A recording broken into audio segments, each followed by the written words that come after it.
जय दोस्तों, क्या हाल चाल है। Welcome back to the channel. आज की इस वीडियो में हम लोग बात करने वाले हैं ऑपरेटिंग सिस्टम के बारे में। एंड अभी हम लोग यहाँ से ऑपरेटिंग सिस्टम की सारी यूनिट कवर कर रहे होंगे। सबसे पहली बात, अगर वीडियो लंबी हो तो ये वाली वीडियो जो है ये मैं पार्ट्स में नहीं डालने वाला, तो एक ही वीडियो में पूरा एक्सप्लेन करूंगा, चाहे ये 20 मिनट की जाए 25 मिनट की जाए।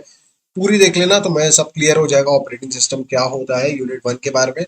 प्लस यार, अभी चैनल को सब्सक्राइब नहीं किया तो प्लीज चैनल को सब्सक्राइब कर लो, काफी हेल्प करता है मेरे को एंड काफी मोटिवेट करता है। दूसरा, ये मेंबर्स ओनली चैनल मैंने ऑपरेटिंग सिस्टम के लिए भी बना दिया है। यहाँ पे आप केवल 60 रुपीज पे करके आपको काफी सारी चीजें मिल जाएंगी, जैसे class work notes operating system के अलग से। राइट। ये क्लास वर्क नोट्स आपको काफी हेल्प कर सकते हैं पढ़ने के लिए। उसके अलावा भी आपको इसमें काफी सारे, जैसे प्रीवियस ईयर पेपर एक नहीं है कई सारे हैं, तो बहुत अच्छे से प्रैक्टिस हो जाएगी इसमें प्रीवियस ईयर की भी। ये बुक भी मैंने यहाँ पे डाल रखी है। एंड उसके अलावा ये जो इंपॉर्टेंट नोट्स है जो मैं खुद से बना रहा हूँ इंग्लिश में, ये वाले भी आपको यहाँ पे देखने को मिल जाएंगे। तो अगर मेंबर ज्वाइन करना हो तो यहाँ आपको डिस्क्रिप्शन में लिंक होगा फॉर्म का, वहां से जाके आप उसके लिए अप्लाई कर सकते हो। तो अभी हम लोग स्टार्ट करते हैं बिना कोई देरी के ऑपरेटिंग सिस्टम की यूनिट 1 के बारे में। एंड ये देखो, ये एक बूस्टर वीडियो है, मतलब इससे आपको अगर स्क्रैच से पढ़ रहे हो या फिर पढ़ चुके हो तो आपका रिवीजन बहुत अच्छे से हो जाएगा। एंड अगर आप स्क्रैच से पढ़ रहे हो तो आपको चीजें समझ में आने लगेगी, जिसकी वजह से आप थोड़ा अच्छे से कवर कर पाओगे अभी तक अगर आपने नहीं पढ़ा है तो अभी स्टार्ट करते हैं। सबसे पहला इंपॉर्टेंट टॉपिक जो था इसमें, पहले मैं इंपॉर्टेंट टॉपिक सेलेक्ट से खोल लेता हूँ क्या इंपॉर्टेंट टॉपिक था। तो यहाँ पे ऑपरेटिंग सिस्टम की अगर हम बात करें तो सबसे पहला इंपॉर्टेंट टॉपिक है classification of OS. OS classification, अब क्लासिफिकेशन टाइप्स नहीं होते, क्लासिफिकेशन एक अलग चीज है। अभी हम लोग बात करते हैं ऑपरेटिंग सिस्टम कितने टाइप के होते हैं। सबसे पहली बात तो ऑपरेटिंग सिस्टम तुम्हें पता होना चाहिए, जैसे कि तुम अभी विंडोज चला रहे हो अपने फोन में, एंड्रॉइड या आईओएस चला रहे हो, वो एक टाइप का ऑपरेटिंग सिस्टम है। वो क्या होता है, कैसे होता है, वो सब बात करेंगे इस पूरी ऑपरेटिंग सिस्टम की सीरीज में। सबसे पहले स्टार्ट करते हैं बैच ऑपरेटिंग सिस्टम। एक ऑपरेटिंग सिस्टम का क्लासिफिकेशन का पहला टाइप होता है। ये बेसिकली क्या करता है, यूजर का इंटरेक्शन इस वाले ऑपरेटिंग सिस्टम में कम होता है। इसमें क्या होता है, एक साथ मल्टीपल टास्क को एक क्यू में रखा जाता है ना। इसमें बेसिकली होता क्या है, जैसे तुम्हारे बहुत सारे मान लो टास्क मिल गए है ना, इसमें से क्या करता है सिस्टम ये वाला कि जो एक जैसे टास्क होते हैं ना, उनको एक जगह पे रख देता है। जैसे तुम्हारे स्कूल में या फिर कॉलेज में होता होगा, जिनको फीस भरनी है उनकी लाइन एक तरफ, जिनको फीस की जानकारी लेनी है उनकी लाइन एक तरफ, जिनको अपने जो भी पुराने ड्यूज होते हैं बस वालों की फीस जिनको भरनी है वो एक तरफ। तो हम क्या कर रहे हैं, उन्हें एक तरीके से बैच में एक एक बैच में लगा रहे हैं कि अच्छा, ये वाली लाइन हो गई जिनको फीस भरनी है, ये वाली लाइन हो गई जिनको ड्यूज भरने हैं, और ये वाली लाइन हो गई जिनको इंक्वायरी करनी है। ये ऐसे करके बैच में जाता है। फिर इनको एक बैच में जनरेट कर दिया जाता है। सपोज कि मान लो ये 3 लोग गए एक जैसे, इन तीनों को क्या करा जाएगा, एक बैच में जनरेट कर दिया जाएगा and उसके बाद इनकी रिक्वेस्ट आगे जाएगी। तो बैच ऑपरेटिंग सिस्टम यही करता है, इन सबको एक बैच में लगा देता है जो भी मैचिंग टास्क होते हैं, एंड देन उन्हें सीपीयू की तरफ भेजता है एग्जीक्यूट करने के लिए। इसका जो मेन पर्पज है वो रिसोर्सेज को एफिशिएंट तरीके से यूज करना होता है। ठीक है। ये सिस्टम मेनली तब यूज होता है जब सेम टाइप के टास्क एक साथ प्रोसेस करना होता है, जिससे कि लार्ज स्केल डेटा प्रोसेसिंग और रिपोर्ट जनरेशन इन सब में यूज होता है। ठीक है। बैच से समझ में आ रहा होगा, एक बैच में एक ग्रुप में डाल दो। नेक्स्ट है multi programming operating system. Multi programming में क्या होता है, मल्टीपल प्रोग्राम्स को मेमोरी में रखा जाता है। ठीक है, काफी प्रोग्राम्स को मेमोरी में रख लेते हैं एंड उसके बाद कंप्यूटर उन्हें टाइम शेयरिंग टेक्निक से प्रोसेस करता है। इसमें क्या होता है, लगातार स्विचिंग होता है प्रोग्राम्स के बीच में। मतलब मान लो 2 सेकंड के लिए प्रोग्राम 1 चल गया, फिर 2 सेकंड के लिए प्रोग्राम 2 चल गया, ऐसे करके इसमें होता है। एंड इन प्रोग्राम्स के बीच में जिससे लगातार प्रोसेसिंग हो सके, कोई भी प्रोग्राम ऐसा नहीं है जो खाली छूट जाए, है ना। ये अप्रोच रिसोर्सेज का बेटर यूटिलाइजेशन करने में मदद करता है। अभी देखो, इसका एक सबसे सिंपल एग्जांपल दूं तो एक क्लास होती है, 30 बच्चों की क्लास है ना। अभी मान लो कोई टीचर को क्वेश्चन पूछ रहे हैं, ठीक है, तो वो रो वाइज अगर पूछेगा तो सबसे पहले बच्चे से पूछेगा, फिर दूसरी रो वाले से पूछेगा, तीसरी रो वाले से। इसमें क्या हो रहा है कि जो बंदा 30th नंबर पे बैठा है या जो 15th नंबर पे बैठा है, उसका नंबर जो है बहुत टाइम बाद आएगा, तब तक उसका जो टाइम है वो वेस्ट हो रहा है। तो इससे टीचर क्या करता है, रैंडमाइज कर देता है। कभी किसी का किसी रो का उठा के देख ले, कभी किसी रो का उठा के देख ले। इसमें क्या है, जो प्रोग्राम है वो एक्टिव है, उनको पता है कि उनका नंबर कभी भी आ सकता है। तो मल्टी प्रोग्रामिंग में बेसिकली यही होता है, ये टाइम शेयरिंग का यूज करता है, ये जरूर लिख के आना। अब रियल टाइम ऑपरेटिंग सिस्टम वो होते हैं जो कि ऐसी जगह यूज किए जाते हैं जहां पे रियल टाइम एप्लीकेशन, जैसे कि अगर हम इसका एक पर्पस देखें, जस्ट अ सेकंड, मैं यहाँ पे नोटिफिकेशन को ऑफ कर देता हूँ, वाईफाई ऑफ कर देता हूँ। ठीक है। रियल टाइम ऑपरेटिंग सिस्टम में क्या होता है, यहाँ पे जैसे कि रियल टाइम एप्लीकेशन के लिए बनाया जाता है। सपोज इसका एक सबसे सिंपल एग्जांपल है आपका, 2 एग्जांपल मैं आपको यहाँ पे दूंगा। रियल टाइम में भी 2 होते हैं, एक हार्ड टाइम होता है, एक सॉफ्ट टाइम होता है। तो बेसिकली ये क्या होता है, रियल टाइम ऑपरेटिंग सिस्टम में होता है, इसमें जो है टास्क को डेडलाइन के अंदर खत्म करना होता है। अभी डेडलाइन क्या है सीन, देखो डेडलाइन ऐसा है कि जैसे हार्ड टाइम जो होता है उसमें अगर टाइम पे नहीं किया गया तो कॉन्सिक्वेंसेज बहुत बुरे हो सकते हैं। जैसे कि एयर ट्रैफिक कंट्रोल है ना, अगर प्लेन को सही टाइम पे नहीं बताया गया कि भाई यहाँ वेदर खराब है या फिर ये एयरपोर्ट जो है, ये रनवे जो है खाली नहीं है, तो वहां पे एक काफी बड़ा हादसा हो सकता है। तो वहां पे हार्ड टाइम ऑपरेटिंग सिस्टम का यूज होता है, जो कि रियल टाइम का एग्जाम्पल है ना। और जैसे कि मान लो व्हाट्सएप कॉल हो गई या ये सब हो गया, इन सब में क्या होता है कि अगर मान लो कनेक्शन कट भी जाए तो भी कोई ऐसा बड़ा कॉन्सिक्वेंस नहीं हो रहा, कॉल कट जाएगा दोबारा मिला लेगा इंसान। समझ रहे हो? तो इसमें क्या होता है, टाइम डेडलाइन के अंदर करना होता है और इसमें टास्क को प्रायोरिटी के आधार पर शेड्यूल किया जाता है ना। मान लो कोई टास्क ज्यादा इंपॉर्टेंट है तो उसको जल्दी किया जाएगा, कोई कम इंपॉर्टेंट है तो उसको देर में किया जाएगा, ठीक है। अभी बात करते हैं नेक्स्ट की, जो है टाइम शेयरिंग। टाइम शेयरिंग से समझ में ही आता है, मल्टीपल यूजर्स के साथ एक कंप्यूटर को यूज कर सकते हैं। बेसिकली ये मल्टी प्रोग्रामिंग का ही टाइप है जो अपन ने मल्टी प्रोग्रामिंग में पढ़ा था, ठीक है। हर यूजर को लगातार टाइम स्लाइस होता रहता है, मतलब कि मान लो 4 यूजर है, 1 2 3 4, ठीक है। अब इसमें क्या होगा, ऐसा नहीं होगा कि पहले इसी को एक्सेस मिलेगा, उसके बाद जब इसका काम पूरा हो जाएगा फिर इसको मिलेगा, नहीं। इसमें क्या होगा, ये एक्सेस है, कभी इसे मिलेगा, फिर 2 सेकंड बाद इसे मिल जाएगा, फिर 1 सेकंड बाद इसे मिल जाएगा, फिर 4 सेकंड बाद इसे मिल जाएगा, ऐसे करके इसमें टाइम शेयरिंग में आपका यूज होता है, ठीक है। डिस्ट्रीब्यूटेड ऑपरेटिंग सिस्टम, नाम से समझ आ रहा है कि भाई डिस्ट्रीब्यूटेड है, कई सारे लोगों को दिया हुआ है ना। मान लो ये कंप्यूटर है तुम्हारा, इसमें क्या होता है, डिवाइसेस को एक नेटवर्क मैनेज करता है, ये हो गया तुम्हारा एक नेटवर्क, एंड ये हो गया उसमें लगे हुए डिवाइसेस, ठीक है। ये होता है तुम्हारा डिस्ट्रीब्यूटेड का एक नॉर्मल सा डायग्राम बता रहा हूँ तुम्हें, है ना। इसमें रिसोर्सेज जैसे कि प्रोसेसिंग पावर और स्टोरेज को डिस्ट्रीब्यूट किया जाता है। ये high performance and reliability provide करने में मदद करता है, ठीक है। तो आई होप तुम समझ गए होंगे, इनके एग्जांपल्स पढ़ लेना। बाकी जो मेंबर्स ओनली में है वो ये नोट्स पूरे डाले हुए हैं, वहां से चैन से पढ़ लो यार, कोई दिक्कत नहीं है। अब नेटवर्क ऑपरेटिंग सिस्टम क्या है, नेटवर्क यूज हो रहा है, इसका मतलब नेटवर्क्स का यूज है। तो इसमें क्या होता है, नेटवर्क की मदद से कंप्यूटर को कनेक्ट करने और मैनेज करने के लिए डिजाइन किया गया है ऑपरेटिंग सिस्टम होता है, ठीक है। ये file sharing, printer sharing, user authentication, और अरे यार जो तुमने सुना होगा नॉर्मल लैन वगैरह, इन सबसे जो डिवाइसेस कनेक्ट होते हैं, वो एक तरीके का नेटवर्क ऑपरेटिंग सिस्टम से अगर हम करते हैं तो वो एनओएस से कनेक्ट हो जाता है। इसका एग्जाम्पल ये है Netware, Windows server etcetera. Embedded operating system, नाम से समझ आ रहा है जो उसी चीज के अंदर एम्बेडेड हो।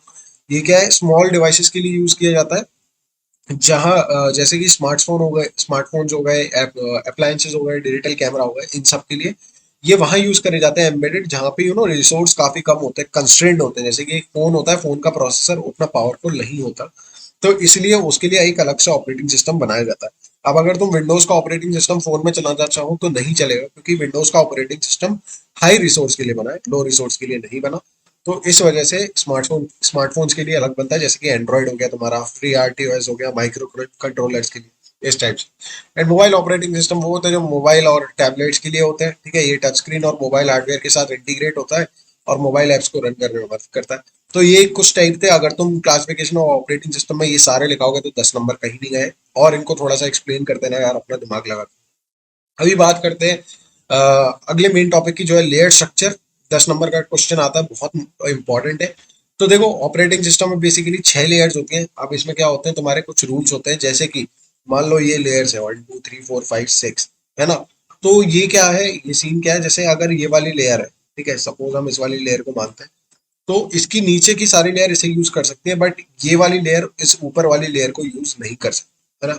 ये सीन रहता है इनका। तो अभी हम लोग बात करते हैं इस लेयर में, जो हार्डवेयर लेयर है, इस लेयर में कंप्यूटर के हार्डवेयर कंपोनेंट होते हैं, जैसे कि CPU, memory, IO device, storage device, network interfaces.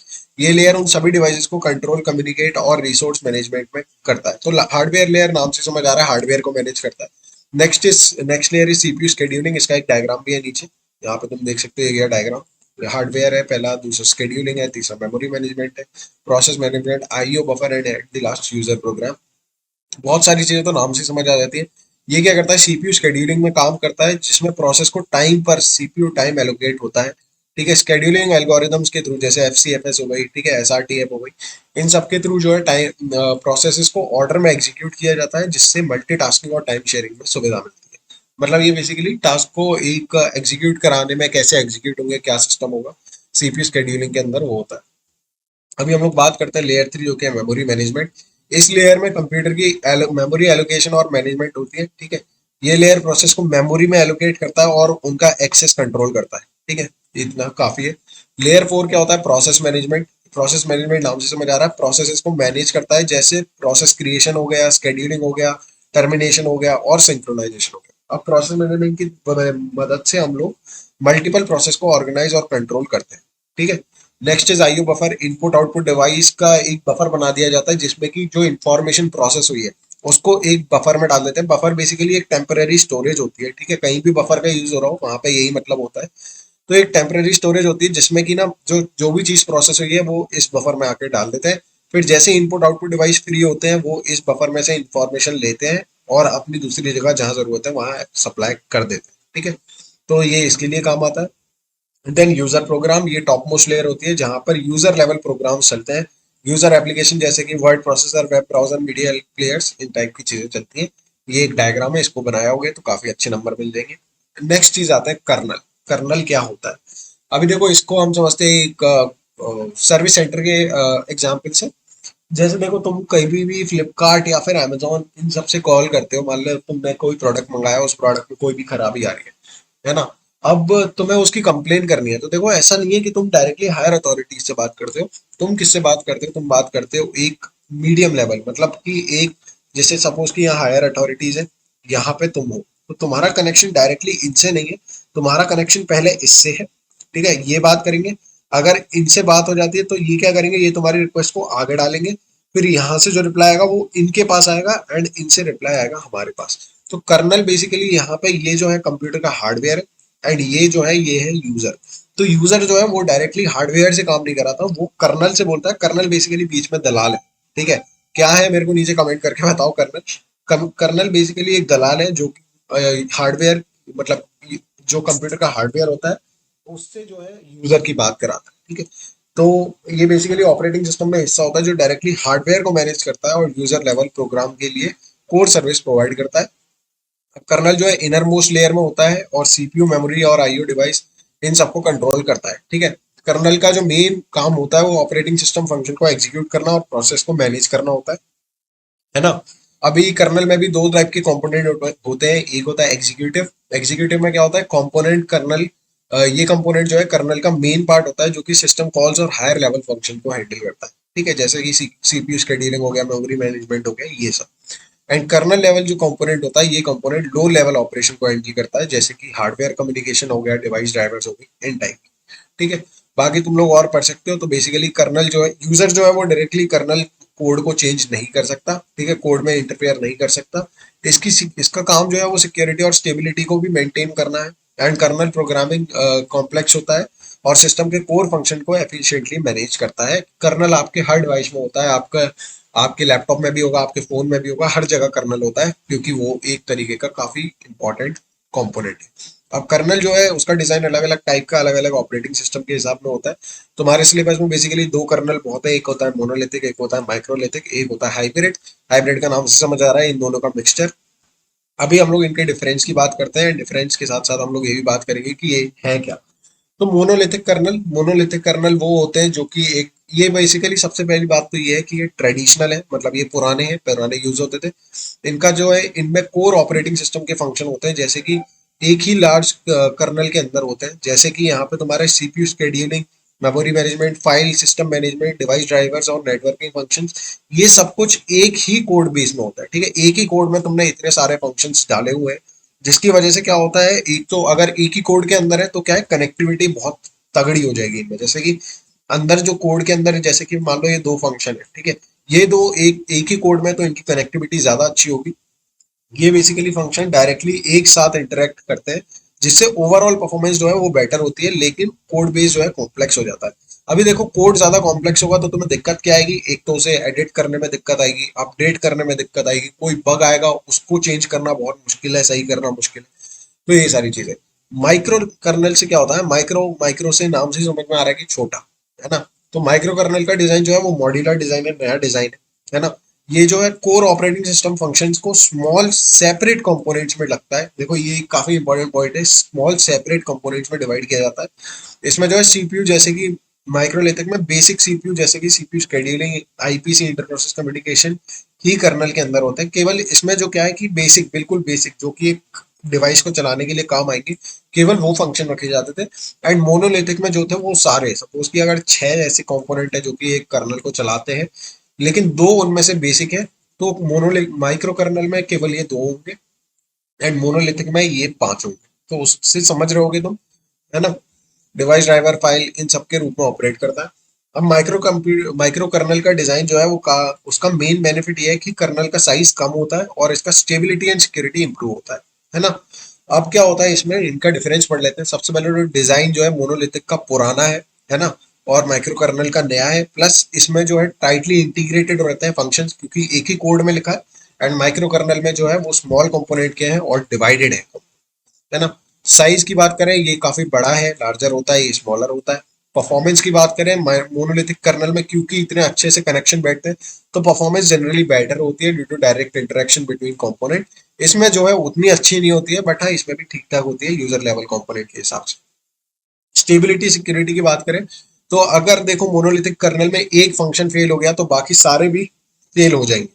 Micro kernel में ऐसा नहीं है, अगर एक इंडिविजुअल कंपोनेंट फेल हो गया तो फिर उससे सिस्टम की जो एनहेंसमेंट वगैरह है वो इतनी कम नहीं होती है। मॉड्यूलरिटी और फ्लेक्सिबिलिटी की बात करें तो ये जो है लेस मॉड्यूलर है मोनोलिथिक, पुराना है और फ्लेक्सिबल भी कम है, क्योंकि इसमें जो है कोड बहुत बड़ा होता है, एडिट वगैरह करने में बहुत दिक्कत होती है। वहीं माइक्रो कर्नल की बात करो तो मॉड्यूलर होता है, फ्लेक्सिबल डिजाइन होता है, जिसकी वजह से अपडेट और कस्टमाइजेशन बहुत जल्दी जल्दी हो सकते हैं। नेक्स्ट अगर हम बात करें maintenance and extensibility, updates and extensions might be complex due to tightly coupled component जो है टाइटली कपल्ड रहते हैं, और इसमें आसान है माइक्रो कर्नल में, तो ये तुम पढ़ सकते हो आराम से। नेक्स्ट अगर हम बात करें, वीडियो एक बार चेक कर लूँ कितनी लंबी हो गई है। Okay 16। Services of operating system क्या होता है, ऑपरेटिंग सिस्टम क्या है, कुछ सर्विसेज प्रोवाइड करता है ना। ये कुछ सर्विस प्रोवाइड करता है जो कंप्यूटर हार्डवेयर को मैनेज करते हुए यूजर और एप्लीकेशन को मदद करते हैं। या कुछ इसकी सर्विसेज होती है जैसे प्रोग्राम एग्जीक्यूशन सर्विसेज, ये सब चीजें अब रिपीटेड आएंगी, जैसे कि प्रोग्राम को एग्जीक्यूट करने में मदद करता है ना।